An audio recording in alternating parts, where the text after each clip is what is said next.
दोस्तों मां ॿुधाईंदो हलां हिकिड़ी ॻाल्हि हाणे नेक्स्ट एपिसोड दुलाब में ज़बरदस्त थियण वारी आहे। जी हाँ दोस्तों, दुलाब जी जेका नेक्स्ट एपिसोड अचण वारी आहे उन में हिकिड़ो कमु बहितरीनु थींदो। उहो कमु कहिड़ो आहे वरी? उहो कमु दोस्तों इहो आहे त हाणे अचण वारे एपिसोड में तव्हां ॾिसंदो त जेका हाणे एपिसोड ईंदा उन में राज़न जेको कमु करे रहियो आहे उहो ज़बरदस्त कमु करे रहियो आहे। राज़न खे दिलि में हिकु शक पैदा आहिस्ता आहिस्ता थियणु शुरू थी वियो आहे त शाहनवाज़ ख़ान सचो न आहे असां सां, मंसूर ख़ान पोइ बि सचो आहे। होॾां मंसूर ख़ान पंहिंजी दिलि सां कोशिशि करे रहियो आहे त ॿिन्ही धुरियुनि खे ठाह कराए छॾियां, ऐं होॾां वरी शाहनवाज़ ख़ान दिलि सां कोशिशि करे रहियो आहे त ॿई धुरियूं विड़ी तबाह ऐं बर्बाद थी वञनि, ऐं उनजी इहा ई कोशिशि लॻी पई आहे।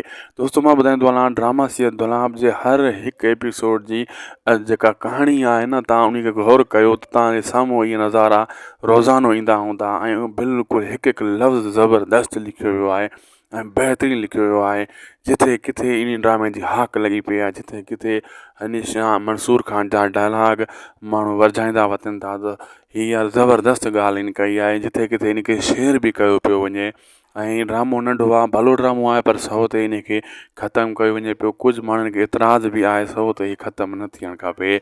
असांखे ॾींदा इजाज़त, मिलंदासीं ॿी वीडियो में। अल्लाह हाफ़िज़।